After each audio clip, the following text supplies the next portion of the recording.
જય હિન્દ બાળકો. કેમ છો બધા? મજામાં હશો, ઘરે હશો, સેફ હશો. લાસ્ટ લેક્ચરમાં આપણે ચેપ્ટર નંબર 4 પૂરું કર્યું હતું, બરોબર. મને એમ કે બીજા કોઈ એક્સ્ટ્રા દાખલા હશે, પરંતુ એવું નહોતું. મટીરિયલના બધા જ દાખલા, બધા જ ગ્રાફનો આપણે સમાવેશ કરી દીધો, બરોબર. એટલે છેલ્લા લેક્ચરમાં, એટલે કે ચેપ્ટર નંબર 4ના 5મા લેક્ચરમાં આપણે ચેપ્ટર 4નું કામ તમામ સંપૂર્ણ પૂરું કર્યું હતું, બરોબર. હવે આજે છે ચેપ્ટર નંબર 5ની વારી, યુક્લિડની ભૂમિતિનો પરિચય. આ ચેપ્ટરમાં એક પણ દાખલા નથી, આખું થિયરિકલ ચેપ્ટર છે, બરોબર. એટલે ક્યાંય ગણતરી નથી આવવાની, ક્યાંય કોઈ પ્રકારની વસ્તુ દોરવાની નથી આવવાની. અમુક તમને જે મારે મૌખિક સમજાવવાનું છે, મૌખિક સમજાવીશ. અમુકમાં જેમાં મને તમને લાગે કે ભાઈ આમાં થોડુંક બોર્ડ વર્કની જરૂર છે, તો ત્યાં આપણે બોર્ડ વર્કનો ઉપયોગ કરીશું.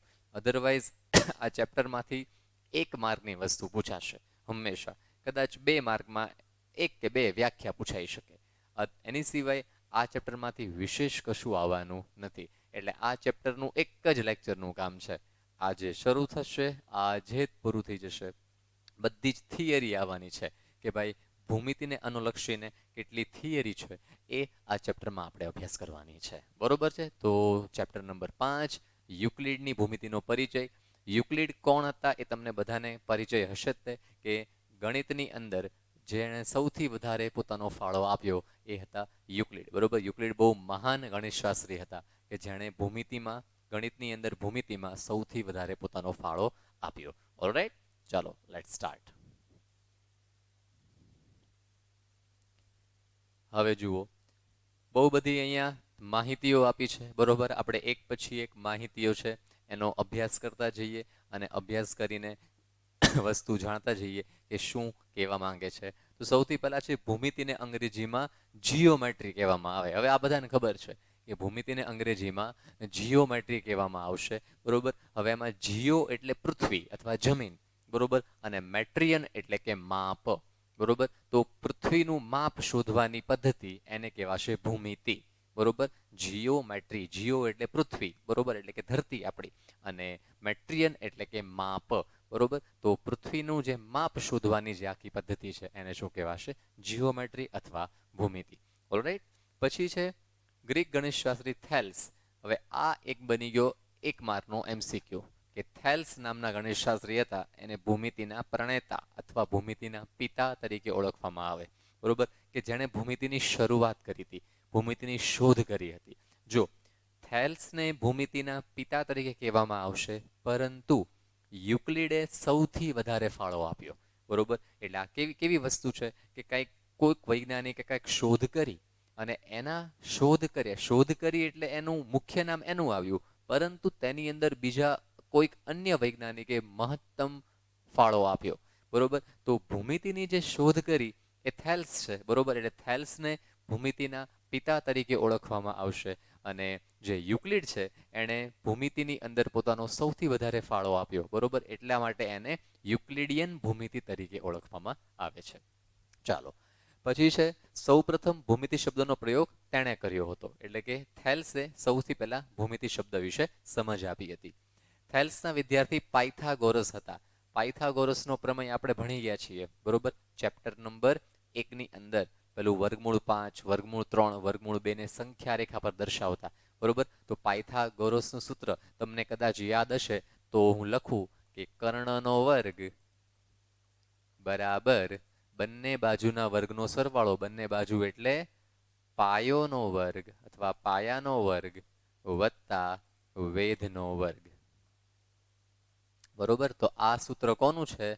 પાયથાગોરસનું સૂત્ર છે, બરોબર. પાયથાગોરસનું સૂત્ર 10મા ધોરણમાં બહુ કામમાં લાગવાનું છે, આખો પ્રમેય આવવાનો છે, બરોબર. તો થેલ્સના વિદ્યાર્થી પાયથાગોરસ. જો આ બધા 1 માર્કના પ્રશ્ન છે કે ખાલી જગ્યાને ભૂમિતિના પ્રણેતા અથવા ખાલી જગ્યાને ભૂમિતિના પિતા તરીકે ઓળખવામાં આવે તો એમાં થેલ્સ આવશે. પછી એવું કહેવામાં આવશે 1 માર્કમાં કે ખાલી જગ્યા એ થેલ્સના શિષ્ય અથવા વિદ્યાર્થી હતા, તો એમાં આવશે પાયથાગોરસ.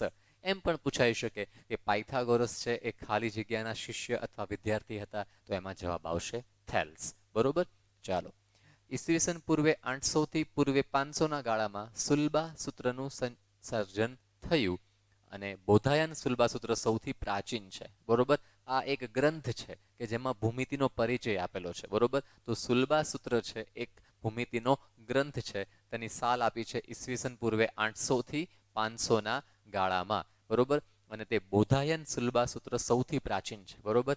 એક નામ છે, બરોબર, કે બોધાયન શુલ્બાસૂત્ર નામનો જે ગ્રંથ છે એ સૌથી જૂનો ગ્રંથ છે, બરોબર. એટલે કે તેની અંદર સૌથી પહેલા ભૂમિતિની માહિતી આપવામાં આવી હતી, બરોબર છે. તેમની રચનામાં પાયથાગોરસના સિદ્ધાંતની સાબિતીનો ઉપયોગ થયો હતો. જાહેર પ્રાર્થના સભામાં લંબચોરસ, ત્રિકોણ અને સમલંબ ચતુષ્કોણ જેવા આકારના આસનનો ઉપયોગ થતો હતો. આમ ભારતીયો પાયથાગોરસના પ્રમેયને પાયથાગોરસના જન્મ પહેલાથી જ જાણે છે, બરોબર. જ્યારે પાયથાગોરસે એના સૂત્રની જે સમજૂતી આપી હતી, પરંતુ જે ભારતીય લોકો છે એ જ્યારે પાયથાગોરસે સમજૂતી આપી એની પહેલાના વર્ષોથી તે વસ્તુનું જ્ઞાન ધરાવે છે, બરોબર. એટલે ભારતીયનું જે જૂનું જ્ઞાન છે એ ખૂબ જ મહાન છે, બરોબર. કે જ્યારે પાયથાગોરસે આ સૂત્રની સમજૂતી આપી, પરંતુ તેના વર્ષો પહેલા તેનો ઉપયોગ છે એ ભારતીયો કરતા હતા, બરોબર. આર્યભટ્ટ છે, બ્રહ્મગુપ્ત છે, ભાસ્કરાચાર્ય છે વગેરે એ ભારતના ગણિતશાસ્ત્રીઓ છે, બરોબર. આપણે સામાન્ય રીતે યુક્લિડ છે, થેલ્સ છે, પાયથાગોરસ છે, આ બધા વિદેશના ગણિતશાસ્ત્રીની વાત કરી, પરંતુ અહીંયા આર્યભટ્ટ છે, બ્રહ્મગુપ્ત છે, ભાસ્કરાચાર્ય છે, આ બધા ભારતના મહાન ગણિતશાસ્ત્રીઓ હતા કે જેણે ભૂમિતિ ક્ષેત્રે ખૂબ જ વધારે ફાળો આપ્યો. ઓલરાઈટ, ચાલો હવે છે અહીંયા એક કોષ્ટક આપેલું છે, બરોબર. હવે ઘન પદાર્થની ધાર એ અવકાશનું વિભાજન કરતી સપાટીઓ છે, બરોબર. હવે આમાં પરિમાણ શબ્દ વાપર્યો છે, બરોબર. પરિણામ નહીં, પરિમાણ. બહુ સિમ્પલ કન્સેપ્ટથી સમજાવું છું કે પરિમાણ કોને કહેવાય, બરોબર. તો ધારો કે જો ઘન પદાર્થ હોય, બરોબર. હવે તમને બધાને ખબર છે કે ઘન પદાર્થ આપણે આ રીતે દોરીએ,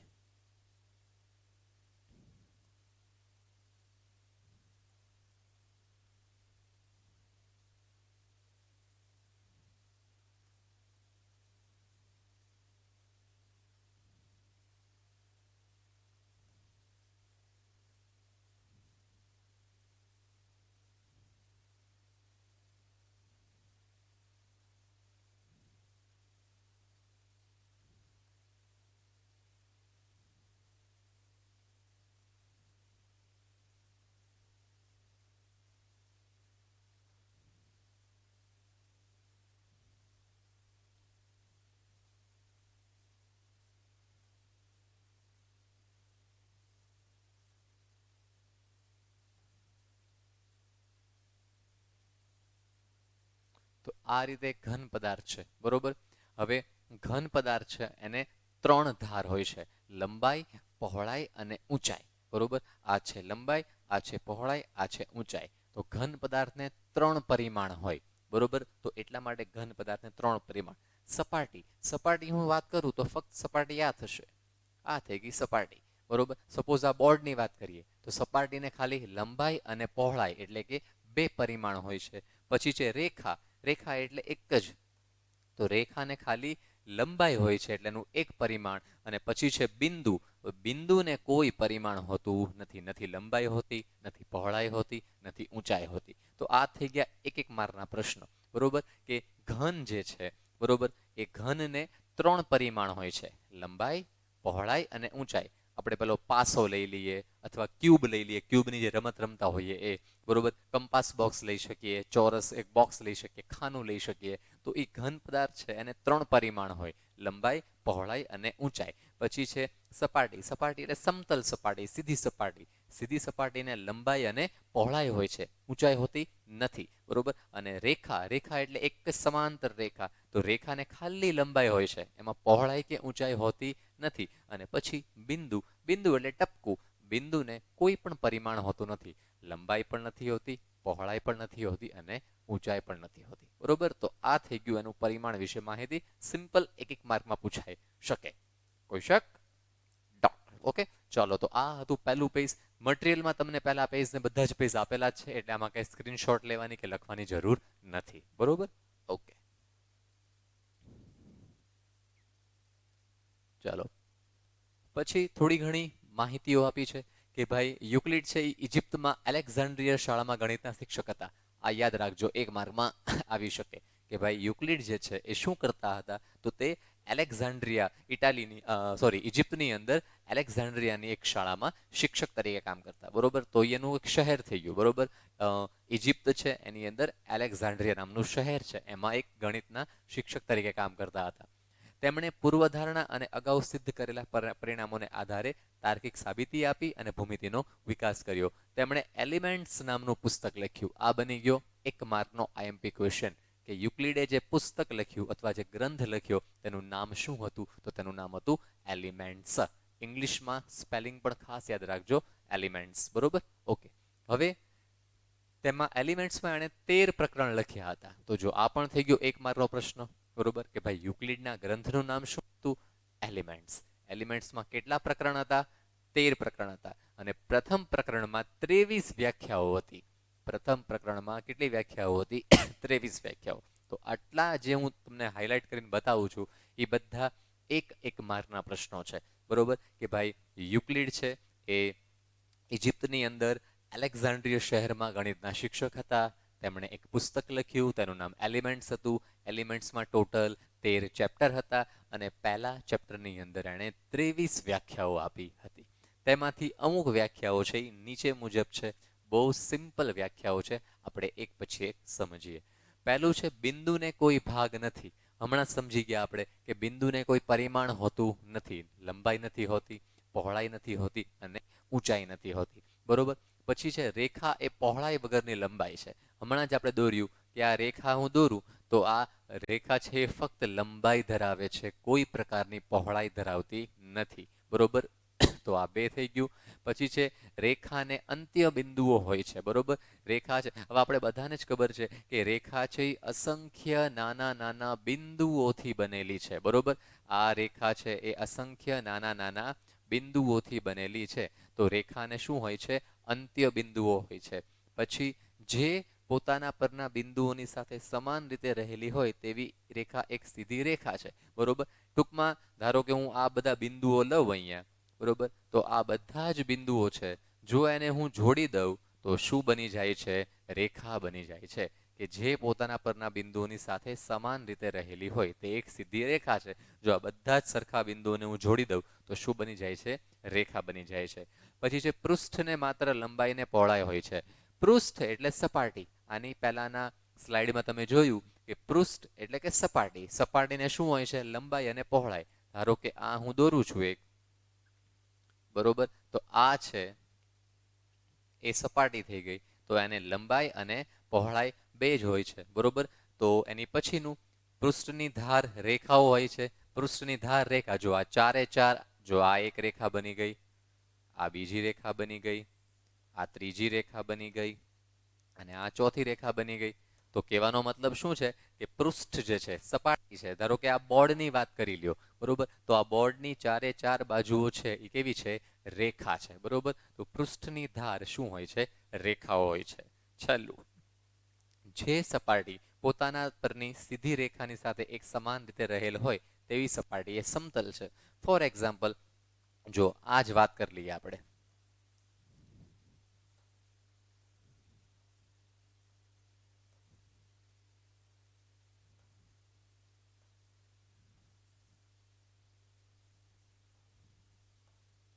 જુઓ, ધારો કે આ એક રેખા, આ બીજી રેખા, આ ત્રીજી રેખા અને આ ચોથી રેખા.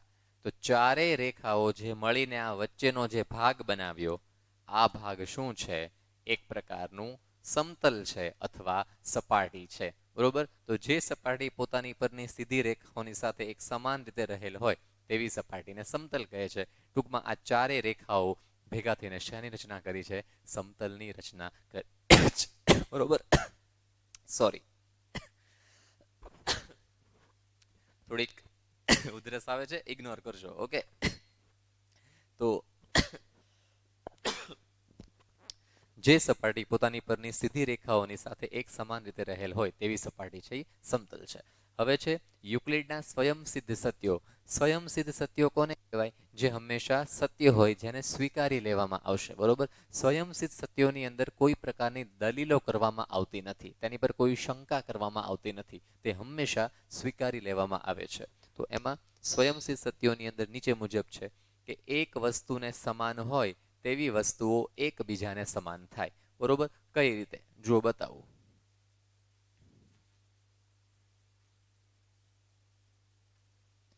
જો એક વસ્તુને સમાન હોય તેવી વસ્તુઓ એકબીજાને સમાન થાય. બરોબર, ધારો કે આ એક બોક્સ છે, આને એ નામ આપી દઉં, આ બીજું બોક્સ છે, આને બી નામ આપી દઉં. બરોબર, એક વસ્તુને સમાન હોય તેવી વસ્તુઓ એકબીજાને સમાન થાય. અને આ બોક્સ છે, એને હું સી નામ આપી દઉં. તો જુઓ, સાંભળજો ધ્યાનથી. આ એ અને સી, આ બંનેમાં સરખી વસ્તુ ભરેલી છે, અને બી અને સી એમાં પણ સરખી વસ્તુ ભરેલી છે. તો જો સી છે એ અને બી બંને સાથે સમાનતા ધરાવે છે, તો ઓબ્વિયસલી એ અને બી એ કેવા થઈ ગયા? પરસ્પર સમાન થઈ ગયા. ખબર પડી કે જો એ અને બી બે બોક્સ છે અને સી એક અલગથી બોક્સ છે. સી ની અંદર જેટલી વસ્તુ ભરાય છે એટલી જ એ અને બી માં ભરાય છે. તો સી ની અંદર જેટલી વસ્તુ ભરાય છે એટલી એ ને બી માં ભરાતી હોય, તો એ અને બી પણ આપોઆપ કેવા થઈ ગયા? સરખા થઈ ગયા. બરોબર, એટલે આવું થયું. જુઓ કે ભાઈ એ અને સી સરખા છે, બી અને સી સરખા છે, તો એ અને બી પણ કેવા થશે? આપોઆપ સરખા થશે. તો એક વસ્તુને સમાન હોય તેવી વસ્તુઓ એકબીજાને એટલે કે પરસ્પર પણ કેવા હોય છે? સમાન હોય છે. બરોબર, ચાલો. સરખામાં સરખું ઉમેરતા સરવાળો સરખો રહે. આ તો સાવ સિમ્પલ થઈ ગયું. સરખામાં સરખું ઉમેરતા. બરોબર, ધારો કે જો આ 2 અને 2 આ સરખું છે, એમાં સરખું ઉમેરીએ તો +3 તો જવાબ શું આવ્યો? 5 અને 5. સરખામાં સરખું ઉમેરતા સરવાળો કેવો આવે? સરખો. આ તો બેઝિક સેન્સ થઈ ગઈ આખી. બરોબર, હવે સરખામાંથી સરખું બાદ કરીએ તો બાદ બાકી સરખી આવશે. તો એ જ વસ્તુ જો આ સરખું બંને એમાંથી સરખું બાદ કરીએ તો જવાબ કેવો આવશે? સરખો. બરોબર, આ તો સાવ નાના બાળકોને ખબર પડી જાય એ રીતની વસ્તુઓ છે. એ શું કામ તમને નાના બાળકો જેવું લાગે છે? કારણ કે તમને આ સમજાય છે એટલે. બરોબર, તો સરખામાં સરખું ઉમેરીએ તો સરવાળો સરખો આવશે, સરખામાં સરખું બાદ કરીએ તો બાદ બાકી પણ સરખી જ આવશે.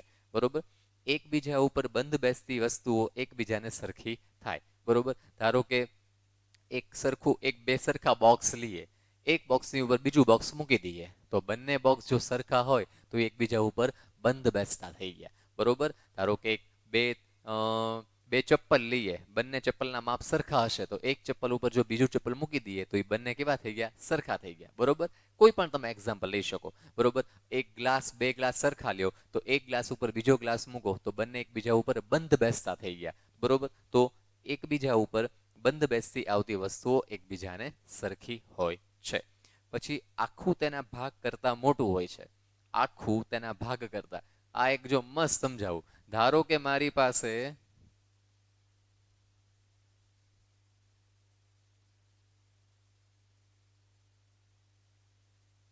ચાલો આવું કઈક તમને સફરજન જેવું લાગે છે થોડું ઘણું. બરોબર, આ આખું સફરજન છે. હવે ધારો કે આ અડધો અહીંયાથી કટકો ખાઈ લીધો, એપલ બની ગયું. બરોબર, એપલનો સિમ્બોલ. આ અડધો કટકો ખાઈ ગયા આપણે, તો એ કટકો કઈક આવો છે. બરોબર, આ હતું આખું અને આ એનો ભાગ. તો જો આખું તેના ભાગ કરતા મોટું હોય છે. ઓબ્વિયસલી આ આખું સફરજન છે, આ એનો ભાગ છે, તો આખું એના ભાગ કરતા કેવું છે? મોટું છે. પડી ગઈ ખબર? તો જો કેટલા બેઝિક અને સહેલા વિધાનો છે કે આખું તેના ભાગ કરતા કેવું હોય છે? મોટું હોય છે. કોઈ શક? ડોટ. ચાલો એની પછી જોઈએ. હવે જો સરખી વસ્તુના બમણા એકબીજાને સમાન થાય, તો જો સરખી વસ્તુ એટલે ધારો કે 5 અને 5, અને એના બમણા એટલે કે એનું ડબલ, તો ×2 આનો જવાબ શું આવ્યો? 10 અને 10.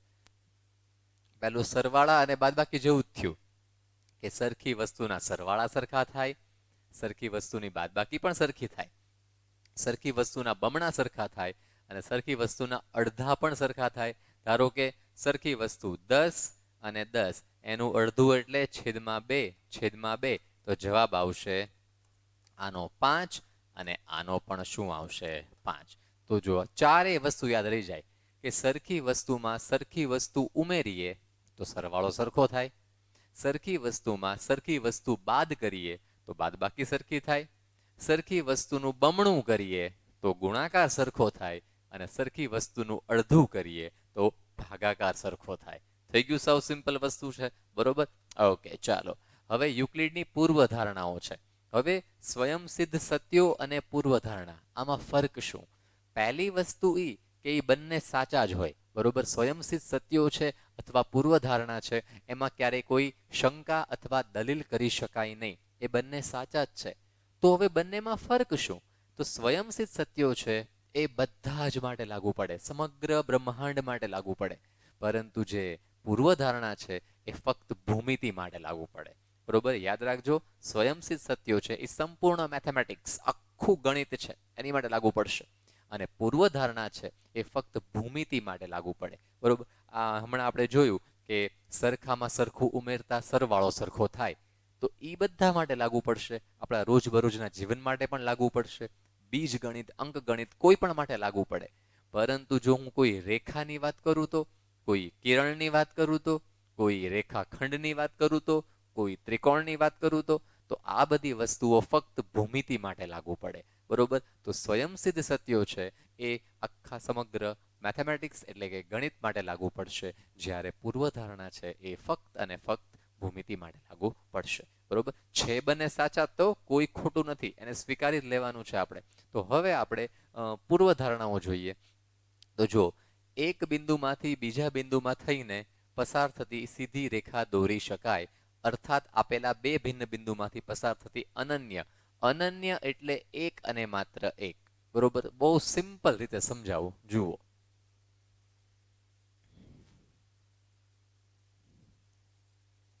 જો અહીંયા છે અનન્ય એટલે એક અને માત્ર એક. હું કોઈ પણ બે બિંદુ દોરું. હવે આ બે બિંદુ તમને કદાચ નહીં દેખાતા હોય સ્ક્રીન ઉપર, તો થોડાક મોટા કરું. આ બે બિંદુમાંથી પસાર થતી એક જ રેખા દોરી શકાય.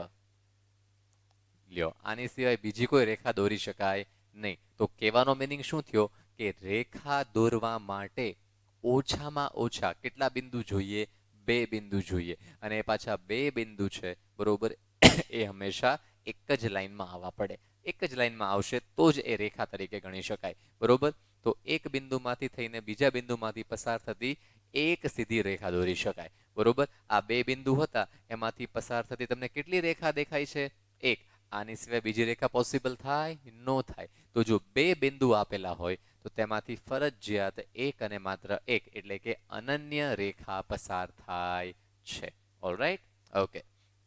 પછી છે પૂર્વધારણા 2. શાંત રેખા અનંત સુધી લંબાવી શકાય છે. શાંત રેખા એટલે નોર્મલ રેખા. યુક્લિડ છે ને એ રેખાખંડ માટે શાંત રેખા કહેતા, બરોબર. તો જુઓ, આ નોર્મલ રેખાખંડ, આ નોર્મલ રેખાખંડ. હવે આને બે બાજુ આપણે અનંત સુધી લંબાવી શકાય છે, બરોબર. તો શાંત રેખા, આપણે જેને રેખાખંડ કહીએ છીએ એને યુક્લિડ છે એ શાંત રેખા કહેતા. શાંત નથી બોલતો, શાંત બોલું છું, બરોબર. શાંત રેખા અને રેખાખંડ તરીકે ઓળખાય, જેને બંને તરફ આપણે અનંત સુધી લંબાવી શકીએ છીએ. ઓલરાઈટ, ચાલો. પછી પૂર્વધારણા 3. કોઈ પણ બિંદુને કેન્દ્ર લઈ કોઈ પણ લંબાઈની ત્રિજ્યા લઈ વર્તુળ રચી શકાય, બરોબર. હવે જુઓ, ધારો કે આ બિંદુ છે, બરોબર. હવે હું એક વર્તુળ દોરું.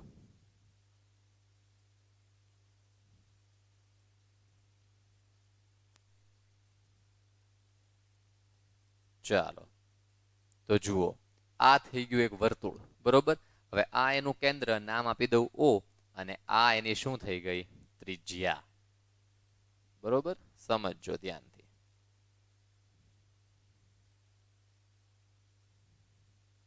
તો આ એની થઈ ગઈ ત્રિજ્યા R. તો જો કોઈ પણ બિંદુને કેન્દ્ર લઈ કોઈ પણ લંબાઈની ત્રિજ્યા લઈને વર્તુળ રચી શકાય, બરોબર. આ નાનું વર્તુળ દોર્યું, જો ત્રિજ્યાને લંબાવી દઈએ તો એ મોટું વર્તુળ બનશે. તો ટૂંકમાં કેન્દ્ર O છે તેના દ્વારા હું કોઈ પણ લંબાઈની ત્રિજ્યા લઈને શું દોરી શકું છું? વર્તુળ દોરી શકું છું. Alright, okay.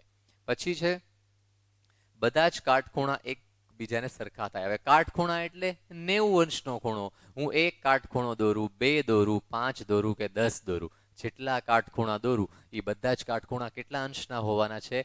90 અંશના હોવાના છે. એટલે કાટખૂણા તમે ગમે એટલા દોરો એ બધા જ પરસ્પર એકબીજાને સરખા હોય છે. તો કાટખૂણા એકબીજા સાથે સરખા થાય. Alright, okay. હવે આ પૂર્વધારણા જે 5 છે ને એ આગળનો ભૂમિતિનું એક ચેપ્ટર છે. જ્યારે આપણે છઠ્ઠું ચેપ્ટર ભણશું ત્યારે તમને આ પૂર્વધારણા સમજમાં આવશે. કારણ કે એની અંદર એક અંતઃકોણવાળી જોડ બનશે. બરોબર? એટલે આ પૂર્વધારણા 5 છે એ જ્યારે આપણે ચેપ્ટર નંબર 6 ભણશું એની અંદર જ્યારે આપણે એ ટોપિક ભણીએ ત્યારે આને આપણે આ યાદ કરીને ભણાવી દઈશું. Alright, okay.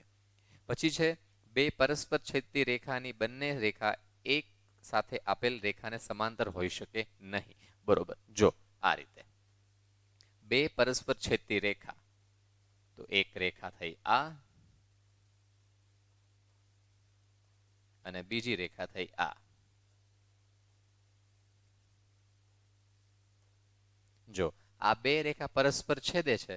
હવે આ રેખા ક્યારેય સમાંતર હોઈ શકે નહીં.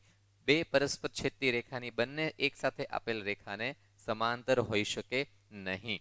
હવે જો ધારો કે હું તમને આને સમાંતર, સમાંતર એટલે જે બંને ક્યારેય છેદે નહીં. બરોબર? હવે જો ધારો કે હું તમને એક આવી રેખા દોરીને બતાવું, જો ધારો કે હું આને સમાંતર દોરું,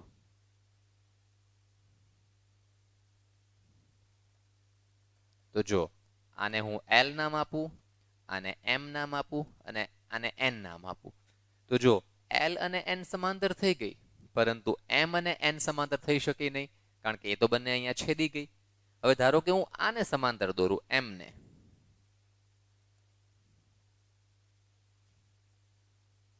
ધારો કે આને નામ આપી દઉં P.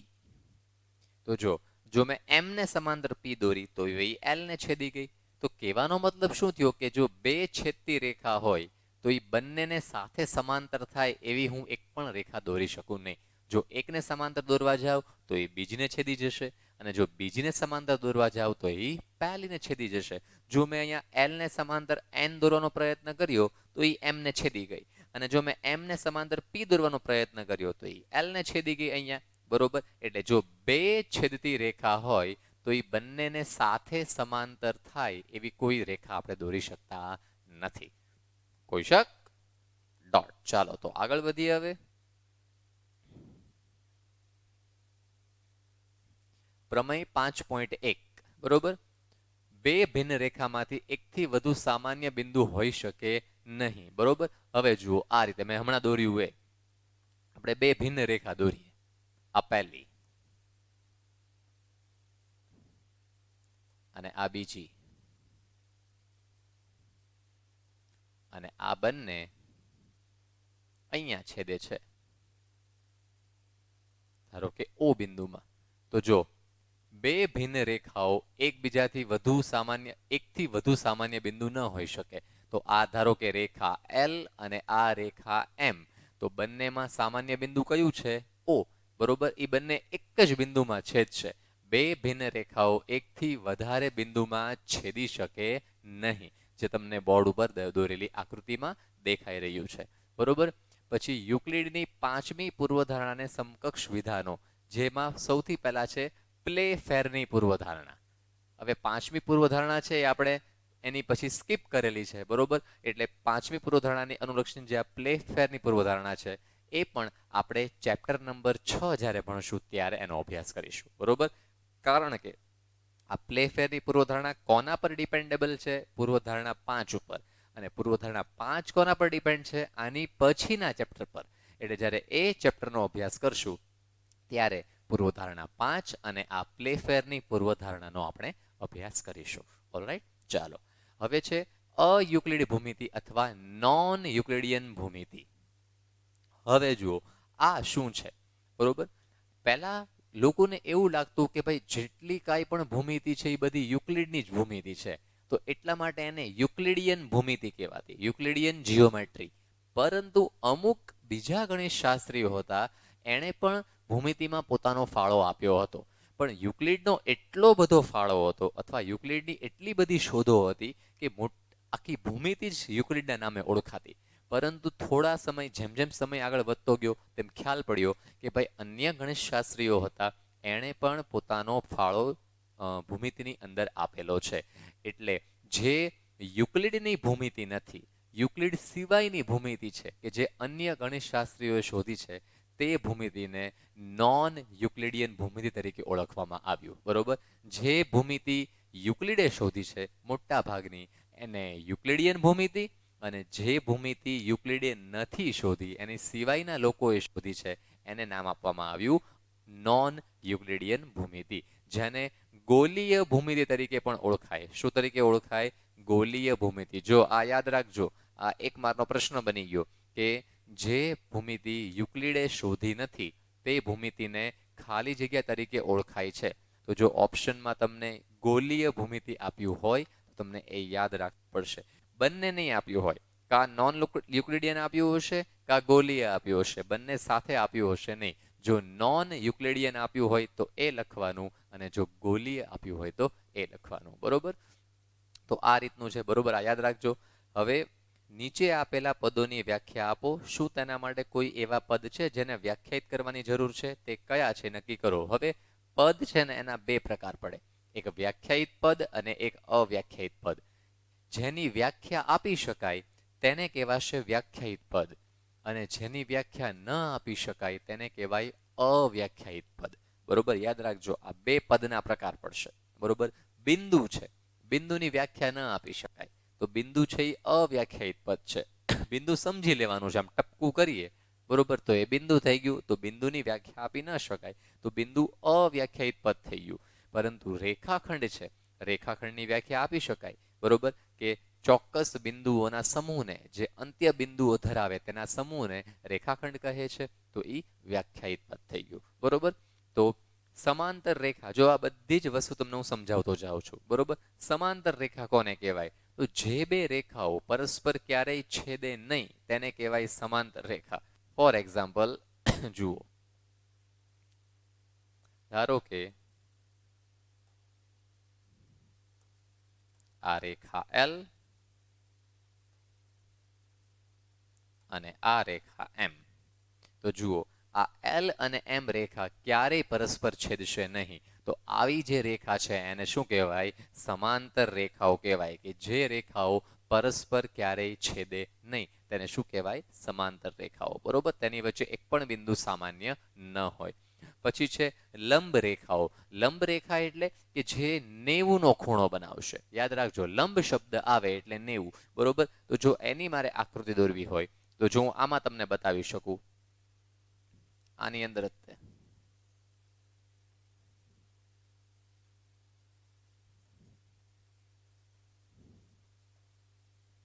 જો આ કેવો ખૂણો બનાવ્યો અહીંયા? 90 નો.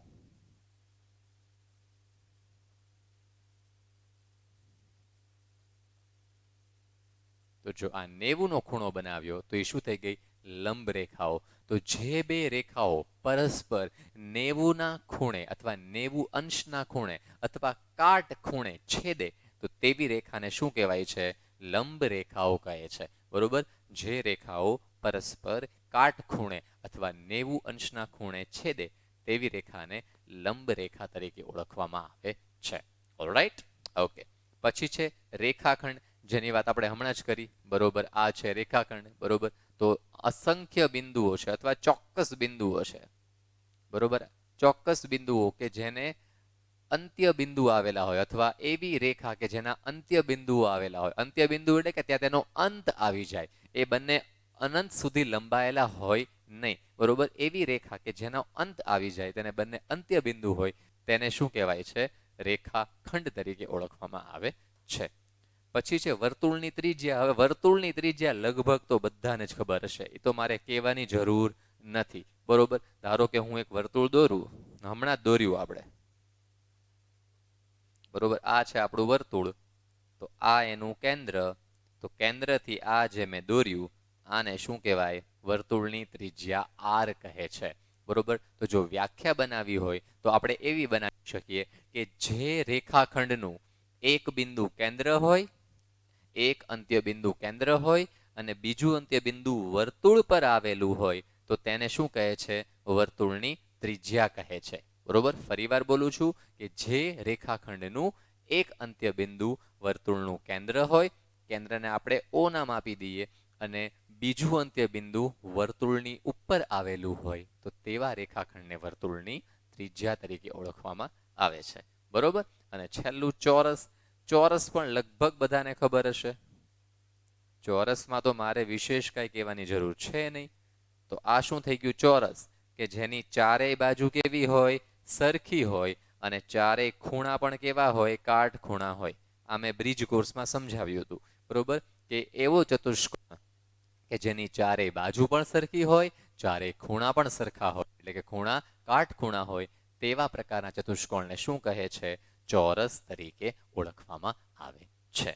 ઓલરાઈટ, બરોબર. અને પછી છે, જો સમાંતર, બધી વ્યાખ્યાઓ આપેલી છે, આપણે એક પછી એક જોતા જઈએ. મેં તમને આ બધું આકૃતિ સાથે સમજાવી દીધું. બરોબર, તો જોઈએ કે સમાંતર રેખાઓ, એક જ સમતલમાં આવેલી બે રેખા પરસ્પર છેદે નહીં તો તેને સમાંતર રેખા કહે છે. કોઈ શક? ચાલો એની પછી જોઈએ આપણે.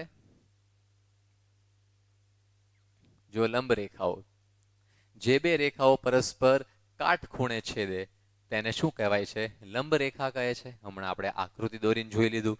રેખાખંડ, રેખાના એવા ભાગ ને રેખાખંડ કહે કે જેને બે અંત્ય બિંદુ આવેલા હોય. તો જે મેં તમને હમણાં જ કીધું, બે અંત્ય બિંદુ વાળી રેખાને રેખાખંડ કહે છે. વર્તુળની ત્રિજ્યા, કે વર્તુળનું કેન્દ્ર અને પરિઘ પરના કોઈ પણ બિંદુને જોડતા રેખાખંડને વર્તુળની ત્રિજ્યા કહે છે. બરોબર, પણ આની કરતા પહેલી વ્યાખ્યા સારી પડશે કે જે રેખાખંડનું એક અંત્ય બિંદુ વર્તુળનું કેન્દ્ર હોય, બીજું અંત્ય બિંદુ વર્તુળ પર આવેલું હોય તેને વર્તુળની ત્રિજ્યા કહે છે. બરોબર, પછી ચોરસ, જેની ચારેય બાજુઓ એકરૂપ, એકરૂપ એટલે કે સરખી, અને ખૂણા પણ સરખા હોય તેવા ચતુષ્કોણને શું કહે છે? ચોરસ કહે છે.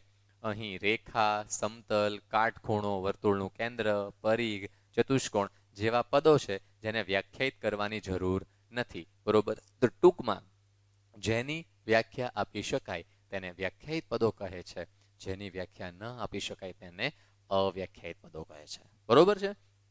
ચાલો, કાટખૂણો. તો કાટખૂણો તો શું છે? કે જેનું માપ 90 અંશનો ખૂણો હોય તેને કાટખૂણો કહેવાય. એ તો બધાને જ ખ્યાલ છે. વર્તુળનું કેન્દ્ર એટલે કે વર્તુળના સમતલમાં આવેલું બિંદુ કે જે વર્તુળના દરેક બિંદુથી સમાન અંતરે હોય તેને વર્તુળનું કેન્દ્ર કહે છે. જો રેખા અને સમતલ છે એ અવ્યાખ્યાયિત પદો છે. બરોબર, રેખા અને સમતલની વ્યાખ્યા આપી શકાતી નથી. બાકીનાની વ્યાખ્યા જોઈએ. પછી પરિઘ. પરિઘ એટલે તમને ખબર હોવું જોઈએ. આ પણ બતાવી દઉં, જુઓ. તો આ જે છે વર્તુળનું કેન્દ્ર, બરોબર, વર્તુળનો જે પરિઘ છે તમને સૂત્ર ખબર હશે. વર્તુળનો પરિઘ બરાબર 2πr. બરોબર, વર્તુળની પરિમિતિને વર્તુળનો પરિઘ કહે છે. ટૂંકમાં ધારો કે આ વર્તુળ છે અને આપણે ખોલી નાખીએ તો એ જેટલી લંબાઈ બને એ એનો પરિઘ. બરોબર, ધારો કે ક્યાંક દોરો છે, દોરાને હું આમ જોઈન્ટ કરી દઉં તો એ વર્તુળનો પરિઘ બની જશે. પણ જો દોરાને હું ખોલી નાખું તો એ વર્તુળની લંબાઈ બની જશે. ટૂંકમાં વર્તુળની પરિમિતિ, કે આ બધી જે આ ટોટલ જે આ માપ છે, જે આ બાર તમને આ દોરેલું દેખાય છે, બરોબર, આ ટોટલ માપ છે એને વર્તુળનો શું કહીએ છે? પરિઘ કહીએ છીએ. બરોબર, ચતુષ્કોણ, એક જ સમતલમાં આવેલ બંધ આકૃતિ જેને ચાર બાજુ ચાર ખૂણા હોય તેને ચતુષ્કોણ કહેવાય. બરોબર, ચતુષ્કોણ એટલે ચોરસ નહીં, કોઈ પણ આકૃતિ. હું સપોઝ આવું દોરું તો આને પણ ચતુષ્કોણ જ કહેવાશે. બરોબર, ચાર બાજુ હોવી જોઈએ અને ચાર ખૂણા હોવા જોઈએ અને એક બંધ આકૃતિ રચતી હોવી જોઈએ. એને શું કહેવાશે? ચતુષ્કોણ. બરોબર, તો આટલી થઈ ગઈ વ્યાખ્યા કાટખૂણો, વર્તુળનું કેન્દ્ર, પરિઘ અને ચતુષ્કોણ. કોઈ શક? ચાલો હવે જુઓ, નીચેના વિધાનો ખરા છે કે ખોટા? હવે આ તમને લોકોને એમનામ ખબર પડતી જશે કે સરખી વસ્તુઓના બમણા એકબીજાને સમાન હોય છે. તો આ વિધાન કેવું છે? સાચું. હમણાં જોઈએ, સરખી વસ્તુઓના બમણા એકબીજાને સમાન હોય છે. બે ભિન્ન બિંદુમાંથી પસાર થતી અસંખ્ય રેખાઓ મળે છે. તો આ વિધાન કેવું છે? ખોટું. કારણ કે બે ભિન્ન બિંદુમાંથી હંમેશા એક જ રેખાને દોરી શકાય. બરોબર, એ આપણે જોઈ ગયા. યુક્લિડ એ થેલ્સના ખ્યાતનામ વિદ્યાર્થી હતા. બરોબર, યુક્લિડ એ થેલ્સના વિદ્યાર્થી નહોતા. કોણ વિદ્યાર્થી હતું? પાયથાગોરસ. પાયથાગોરસ એ થેલ્સના ખ્યાતનામ એટલે કે પ્રખ્યાત વિદ્યાર્થી હતા. બરોબર, બે ભિન્ન રેખાઓમાંથી એકથી વધુ બિંદુ સામાન્ય ન હોય. તો આ સાચી વાત છે. બરોબર, બે ભિન્ન રેખાઓ દોરીએ આપણે. બરોબર, આ બે ભિન્ન રેખાઓ દોરાઈ ગઈ, તો એમાં એકથી વધુ સામાન્ય બિંદુ પોસિબલ નથી. એક બિંદુમાંથી ફક્ત એક જ રેખા પસાર થાય, તો આ વિધાન થઈ ગયું ખોટું. શું કામ ખોટું થઈ ગયું? જો આ એક બિંદુ છે, બરોબર, આ એક બિંદુમાંથી તો કેટલી રેખા પસાર થઈ શકે? જુઓ, અસંખ્ય રેખા પસાર થઈ શકે. બરોબર, તો એક બિંદુમાંથી ફક્ત એક રેખા નહીં, પરંતુ અસંખ્ય રેખા પસાર થઈ શકે છે. ઓકે, પ્રત્યેક વિધાન સાચું બને તે રીતે ખાલી જગ્યા પૂરવાની છે. તો યુક્લિડે તેના પ્રસિદ્ધ ગ્રંથ એલિમેન્ટ્સનું ખાલી જગ્યા પ્રકરણમાં વિભાજન કર્યું. કેટલા પ્રકરણ હતા? 13 પ્રકરણ હતા. તમને યાદ હોય તો હવે તમે લખી શકશો, મને કહી શકશો કે યુક્લિડમાં કેટલા પ્રકરણ હતા? 13 પ્રકરણ હતા. બરોબર, આ કલર નહીં દેખાતો હોય આઈ થિંક. ચાલો આને આપણે કાઢી નાખીએ, કલર બદલી નાખીએ, રેડ કલર લઈ આવીએ. આમાં કેટલા પ્રકરણ હતા? 13 પ્રકરણ હતા.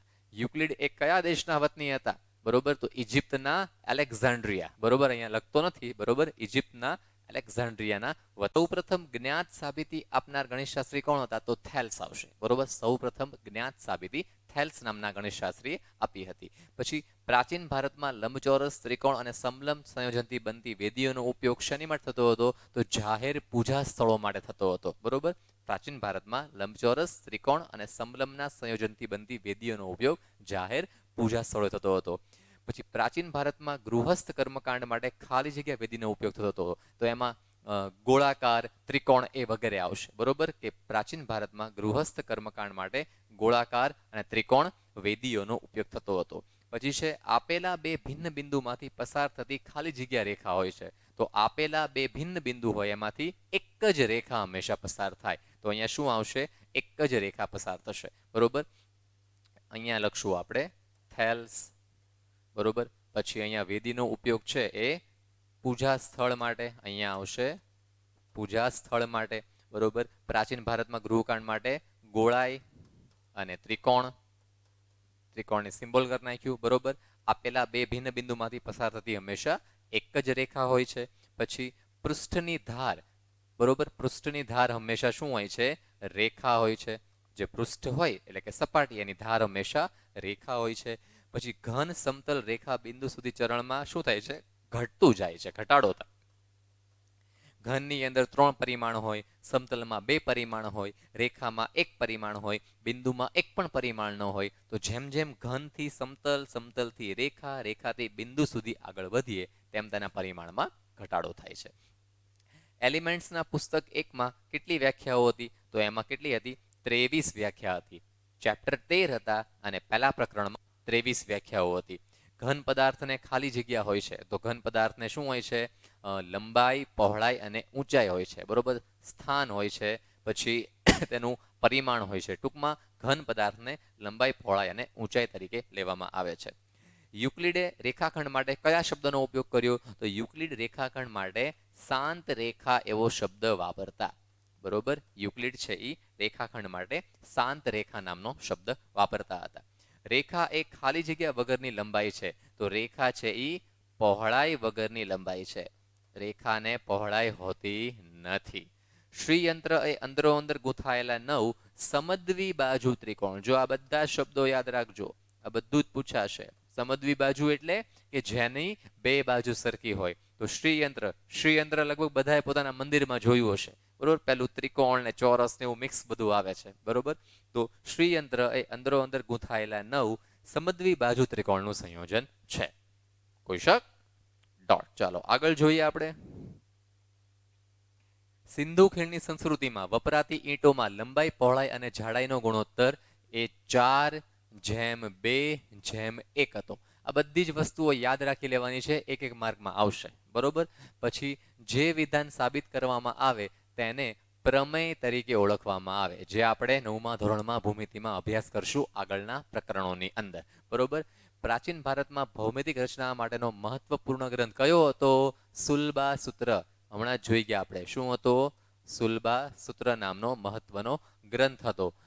ઘનની સીમાઓને શું કહે છે? તો ઘનની સીમાઓને પૃષ્ઠ કહે છે. શું કહે છે?